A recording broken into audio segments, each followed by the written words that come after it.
Princess Charlotte lowered her head, and for a few seconds the entire scene seemed to change. The cameras were focused on a royal child, but viewers saw calm, discipline, and seriousness far beyond her years. Then came the detail that created even more curiosity. King Charles appeared surprised, and his response was not a grand speech or a dramatic gesture. He stayed longer than expected, listened closely to grieving families held their hands, and allowed the moment to become more personal than ceremonial. That quiet reaction gave Charlotte's simple bow a meaning many viewers had not expected. The gesture looked small, but in royal life, small gestures are rarely meaningless. A bowed head can represent respect, remembrance, duty, and an understanding of tradition. For Charlotte, it also raised a larger question. Was she only copying the adults around her, or was the public seeing the first sign of a future role prepared for her since birth? Charlotte was born on May 2, 2015 at St. Mary's Hospital in London. She was the second child of Prince William and Catherine. Outside the hospital, crowds waited for the announcement. Bells rang, cameras filled the streets, and the town crier presented the birth as a national event. From her first day, Charlotte entered a life shaped by history, law, symbolism, and public expectation. Her first formal style was Her Royal Highness Princess Charlotte of Cambridge. Yet becoming a princess from birth was not automatic under the older rules.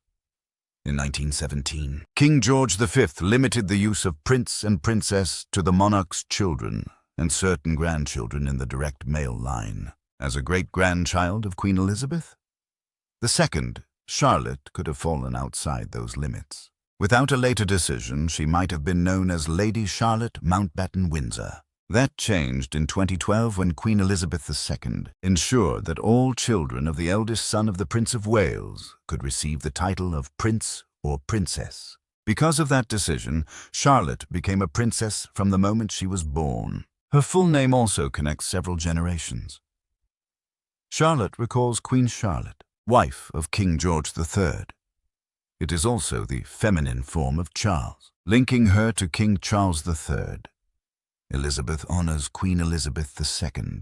Diana preserves the memory of the grandmother she never met, Diana, Princess of Wales. Charlotte Elizabeth Diana carries monarchy family loyalty, public memory, and private loss. That is why one quiet bow could attract worldwide attention. Every expression can be interpreted. Every glance can become a headline. Every moment beside her parents or brothers can be treated as evidence of the person she may become. A royal title affects more than an introduction. It shapes how Charlotte appears at major events, how she is addressed, how her school life is discussed, and how the public imagines her future. To outsiders, the title can seem charming. Inside the institution, it is a map of responsibility. Much speculation concerns the title Charlotte could receive when she is older. One possibility often mentioned is Edinburgh. The Dukedom of Edinburgh has a history reaching back to 1726. It has been associated with Prince Frederick, Prince George, and later Prince Philip. Philip gave the title a powerful public meaning through the Duke of Edinburgh's award, which encouraged young people to accept challenges, develop skills, serve Prince Philip died in 2021. In 2023, the Duke of Edinburgh title was given to Prince Edward. Its future will depend on decisions made by the Crown. Any claim that Charlotte will receive it remains uncertain, but the speculation shows how important her position has become. Another title sometimes mentioned is York. Traditionally, the Duke of York title has been linked to the second son of a monarch. Prince Andrew currently holds it, and the controversies surrounding him have created uncertainty about its future. Charlotte may never receive York or Edinburgh. She may be given another title or remain Princess Charlotte. Charlotte occupies an unusual place in the family. Her older brother, Prince George, stands directly in the line of future kings. Her younger brother, Prince Louis, receives enormous attention. But as the youngest child, he may face fewer expectations for a central role. Charlotte stands between them. She does not carry George's direct burden of kingship, but she is too prominent to disappear into the background. For that reason, she is often compared with Princess Anne. Anne never became monarch, yet she built a reputation for discipline, visibility, and an extraordinary schedule of royal duties. Charlotte could eventually occupy a similar position. She may become the trusted sister of a future king, a visible representative of the crown, and a figure able to connect ceremony with practical service. That possibility gives greater meaning to her calm posture and attention during public events. Still, she remains a child. A graceful bow does not prove that every part of her future has been decided. Children observe and imitate. Charlotte has spent her life watching William, Catherine, King Charles, and other senior royals perform rituals that have existed for generations. Her behavior simply a desire to follow the adults beside her. The House of Windsor was itself shaped by the need to adapt. In 1917, King George V changed the royal family's German name to Windsor. The decision gave the monarchy a more clearly British identity during a period of war and suspicion. More than a century later, the family still survives by balancing tradition with change. Charlotte carries that history through Prince William. She also carries the memory of Diana, whose compassion changed how many people viewed royal service. Through Catherine, Charlotte has been given a calmer and more ordinary style of upbringing than the public once expected from royal childhood. Since King Charles became monarch in September 2022, discussion has intensified about a smaller and more focused royal family. A reduced number of working royals could make every active member more important and place greater pressure on Charlotte when she is older. Some people want the monarchy to concentrate on constitutional and state duties. Others want a visible royal family that supports charities and comforts grieving communities. Charlotte's future will depend on which model survives on the decisions of her grandfather and father, and on her own willingness to accept a public role. The law has also changed around her. The Succession to the Crown Act of 2013 ended the old system, in which a younger son could move ahead of an older daughter. Charlotte therefore kept her place after Prince Louis was born. George remains ahead of her, but the change showed that monarchy can alter long-standing rules when public values change. Charlotte will grow up amid debates about fairness, privacy, media treatment, and inherited status. A title can be presented as tradition by one group and privilege by another. Her future will require more than perfect posture. It will require judgment. That is why the remembrance scene carried such power. After the formal ceremony ended, families moved toward a memorial wall. White roses rested against the cold stone. Ribbons displayed the names of people who would not return. The speeches were over, but the deepest part of the day was only beginning. Charlotte stood with her head bowed. Around her, grief appeared in small movements. A child's hand touched a carved name. An older woman traced letters with her fingers. Parents held photographs. These were private acts of memory performed in public. The Morrison family brought the cost of loss into focus. Sarah Morrison approached the wall with her 3 children. Each carried part of a wreath.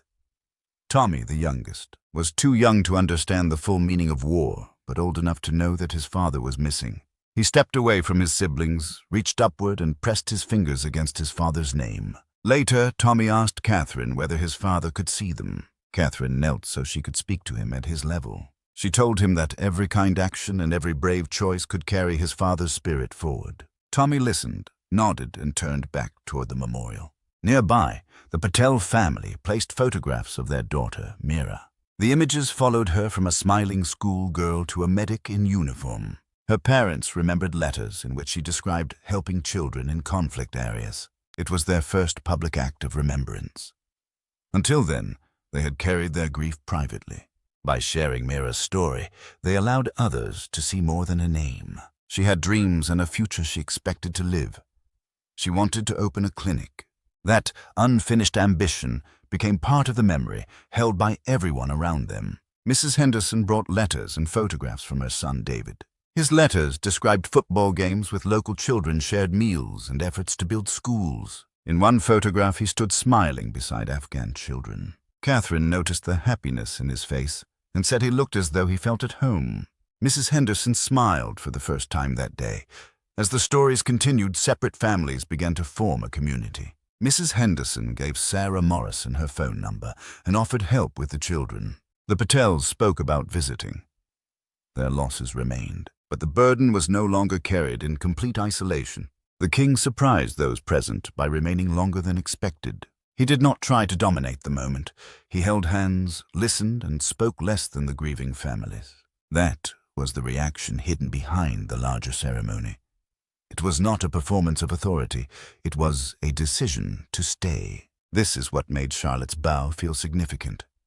The child showed respect through silence. The monarch answered through presence. One lowered her head. The other remained beside the families after the timetable said the event should have moved on. Together, those actions suggested a monarchy based less on distance and more on attention. The people remembered at the war were not only symbols of sacrifice. David loved music and teaching. Mira dreamed of opening a clinic. Tom Morrison wanted to become a teacher after helping rebuild schools. Their lives contained plans that were never completed. The ceremony gave those plans a place in public memory. Charlotte's presence placed youth beside grief. She represented a generation born after many of the events being remembered, yet expected to carry their meaning forward. She was young enough to symbolize the future, but old enough to understand that the moment required restraint. The file also describes Charlotte packing aid boxes at an early charity event. That image adds another part to the story. Royal service is not only standing on balconies or wearing formal clothes. It can mean preparing supplies, meeting families, listening to stories, and allowing other people to become the center of attention. By midday, the atmosphere in the garden had softened. Some families spoke quietly. Others remained silent. The wall did not change, and the names carved into it did not disappear. What changed was the connection among the people standing there. A child's bowed head fingers touching cold stone, a mother smiling through tears, and a king refusing to leave too quickly became the strongest images of the ceremony. For Charlotte, the moment may one day be remembered as an early glimpse of the role she could play. She may receive the Edinburgh title, another title, or remain Princess Charlotte. She may accept a full schedule of duties or choose a more private path. None of that has been decided publicly. What is already clear is that her significance will not come from a title alone. It will come from how she uses the attention attached to it.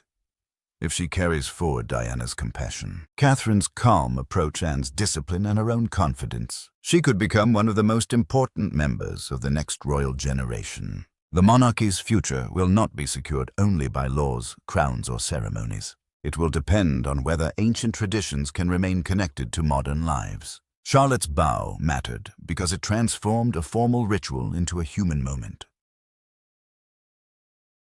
The king's authority became more powerful when it stopped demanding attention and started giving attention. He stayed. He listened. He allowed grieving families to speak. That may be the real meaning behind the scene that shocked viewers. The surprise was not that a princess knew how to bow. The surprise was that a child's quiet respect seemed to draw out a quieter side of the monarch. In a family defined by titles and history, the most memorable moment came without a proclamation. Princess Charlotte raised her head, but the questions remained. Was this simply a well-mannered child following tradition, or was the world watching the early formation of a future working royal? Will she become the steady support beside King George one day? Will she carry a legacy of service or create a role that does not yet exist? No title can answer those questions yet. But in that garden beside names carved into stone, Charlotte showed why people are already asking them. Her future may still be unwritten, but the weight of history is already visible in the way she stands, observes, and bows.